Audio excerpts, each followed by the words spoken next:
నమస్తే, welcome to Mic TV morning show. Telugu దినపత్రికల్లో వచ్చిన ప్రధానమైన వార్తలు ఏమిటో చూద్దాం. ముందుగా ఆంధ్రజ్యోతిలో ఒక వార్త ఉంది. లెక్కింపుపై కుట్ర అనే వార్త ప్రధానమైన అంశంగా తీసుకున్నారు. ఆంధ్రజ్యోతిలో బీజేపీ ఆ ప్రయత్నాల్లో ఉన్నట్లు సమాచారం. ఆ పార్టీ నేతలు కోడ్ ఉల్లంఘిస్తున్న ఈసీ చర్యలు తీసుకోవడం లేదు. ఎన్నికల ప్రక్రియను కాపాడాల్సింది మీరే. కౌంటింగ్ను రికార్డింగ్ చేయించండి. వివరాల్ని 1-2 సార్లు సరిపోల్చండి. 543 నియోజకవర్గాల రిటర్నింగ్ అధికారులకు 120 పౌర సంస్థల లేఖ అనే వార్త ఆంధ్రజ్యోతి మొదటి పేజీలో వచ్చింది. ఇందులో బెంగళూరులో జరిగిన సమావేశంలో దీనికి సంబంధించిన ఒక నిర్ణయం తీసుకున్నారు. ఎన్నికల రిటర్నింగ్ అధికారులకు పౌర సంస్థలు లేఖ రాసినాయి. లెక్కింపు పైన గందరగోళం జరగకుండా తగు జాగ్రత్తలు తీసుకోవాలని, ఈవీఎంల విషయంలో కూడా వెస్ట్ బెంగాల్కి సంబంధించిన అధికార పార్టీ తీవ్రమైన ఆరోపణలు చేసి దానికి ఈసీ కూడా స్పందించింది.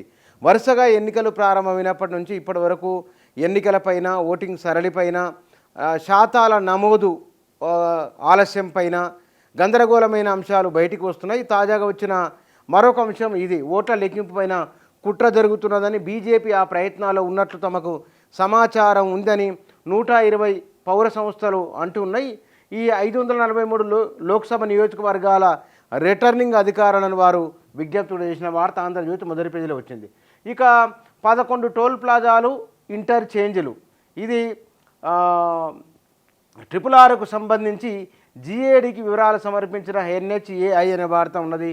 గల్లీమే లూటో ఢిల్లీకో బేజో, కేటీఆర్ ఆరోపణలకు సంబంధించిన ఒక వార్త. ధాన్యం కొనుగోలులే 200 కోట్లు, 1000 కోట్ల స్కామ్ ఎలా, ఉత్తమ్ కుమార్ రెడ్డి కౌంటర్ ఉంది. మళ్లీ కోతలు, రాష్ట్రంలో పెరుగుతున్న సిజేరియన్లు అనే వార్త ఉన్నది.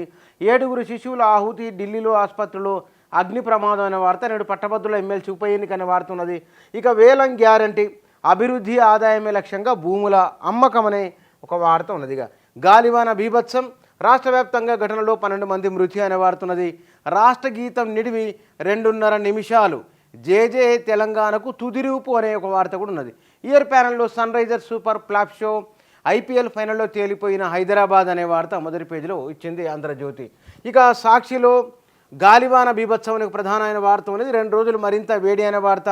రింగు పరిహారానికి రుణం, 2800 కోట్ల అప్పు తెచ్చుకుని ప్రభుత్వ ఏర్పాటు అనే వార్త.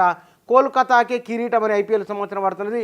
పోలింగ్లో టాప్, 2024 లోక్సభ ఎన్నికల్లో రాష్ట్రంలోని మెజారిటీ స్థానంలో పెరిగిన పోలింగు, ఇది ఎవరికి అనుకూలమనే ఒక స్టోరీ ఉన్నది. SBI ఇవాళ చేసింది. ఇక పట్టభద్రుల పట్టం ఎవరికి అనే వార్త. మన బడుల్లో చేరండి అని ప్రభుత్వం బడిబాట కార్యక్రమానికి సంబంధించిన ఒక వార్త. పౌర సరఫరాలో 1000 కోట్ల స్కామ్ అని బీఆర్ఎస్ నాయకులు కేటీఆర్ అంటే గింజ సన్నబియ్యం కొనలేదు, పైసా ఖర్చు చేయలేదు, స్కామ్ ఎట్లని కౌంటర్గా కాంగ్రెస్ వాళ్ళ ప్రెస్ మీట్ సంబంధించిన వార్త ఉన్నది. ఇక 13 నిమిషాల యథాతథన రాష్ట్ర గేయానికి సంబంధించింది. మీషో పేరిట సైబర్ మోసం వార్త. రాష్ట్రంలో గుట్కా పానమసలపై నిషేధం అనే వార్త. అడ్వాన్స్డ్ ఈసారి పర్లేదు అనే స్టోరీ ఉన్నది. ఇక ఈనాడులో మొదటి పేజీలో కోల్కతాకే కప్పు అనే IPLకి సంబంధించిన వార్త ఉన్నది. ఉసురు తీసిన గాలివాన, విరిగిపడిన చెట్లు, కూలిన షెడ్లు, కరెంటు స్తంభాలు, రాష్ట్ర వ్యాప్తంగా 13 మంది మృత్యువాత అనే వార్త మొదటి పేరు. తీరం దాటిన రెమాల్, ఒడిశా పశ్చిమ బెంగాల్ విస్తారంగా వర్షాలు అనే వార్త ఉన్నది.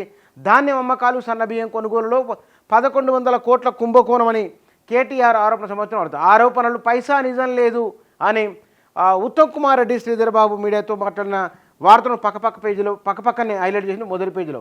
ఇక ఢిల్లీలో బేబీ కేర్ ఆసుపత్రిలో అగ్గి, 7 శిశువుల దుర్మరణం అనే వార్త మొదటి పేజీలో వచ్చింది ఈనాడు. ఇక నమస్తే తెలంగాణలో బ్యానర్ ఐటెం కింద తీసుకున్న వార్తలో వడ్ల స్కామ్ 1100 కోట్లు అని కేటీఆర్కి సంబంధించిన వార్త ఉన్నది. జూన్లో భారీగా బదిలీలు అనే వార్త. ఉత్తమ్ తికమక, ధాన్యం ఆరోపణలపై పొంతులలేని జవాబులు, విలేకరుల ప్రశ్నలకు సమాధానం చెప్పలేక మంత్రి తంటాలు ఉన్నది. ప్రతిదానికి జవాబు ఇవ్వలేమని వారు అన్నట్టు ఒక వార్త. కోల్కతా తీన్మార్, 3వ IPL ట్రోఫీ కైవసిన వార్త. పట్టభద్రుల ఎమ్మెల్సీ పోలింగ్ నేడు అనే వార్త ఉన్నది. ఇక 14 మందిని బలిగొన్న గాలివాన, రెమాల్ గుబులు అనే వార్త. ఎన్డీఏ మళ్ళీ గెలిస్తే కొలిజియం రద్దు అనే వార్త ఉన్నది. సుడాన్కు సిటీ ఫోన్లు, స్నాచింగ్ సెల్ ఫోన్లు సముద్ర మార్గాన్ని తరలింపు అనే వార్త. కేంద్రంలో కాంగ్రెస్ గెలిస్తే బాగా సరిగ్గా తెలుస్తామని చెన్నై అన్నట్లు ఒక వార్త ఉన్నది. కోడి ముసుగు భరోసాకు ఎసరు, ధరణి ఫిర్యాదుల స్పెషల్ డ్రైవ్ నిలిపివేత అనే వార్త ఉన్నది. ఇక పిల్లల దవాఖానలో అగ్ని ప్రమాదం అనే వార్త.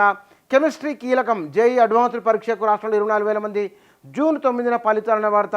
1 నిమిషంలోనే ఫోన్ ఛార్జింగ్ అనే వార్త. ఇజ్రాయెల్పై రాకెట్ల వర్షం, ఎబోలా వైరస్ కొత్త మ్యూటెంట్ అనే వార్త ఉన్నది. వీటితో పాటుగా ఇక ఇయర్ ప్యానెల్లో దీప స్వర్ణ చరిత్ర, ఏషియా జిమ్నాస్టిక్స్లో భారత్కు తొలి పసిడి, 21 నెలల సస్పెన్షన్ తర్వాత సత్తా చాటిన కర్మాచార్ అనే వార్త మొదటి పేజీలో నమస్తే తెలంగాణ వచ్చింది. 4 తెలుగు దినపత్రికలు మొదటి పేజీలో ప్రాధాన్యత ఇచ్చిన వార్తలు ఇవి.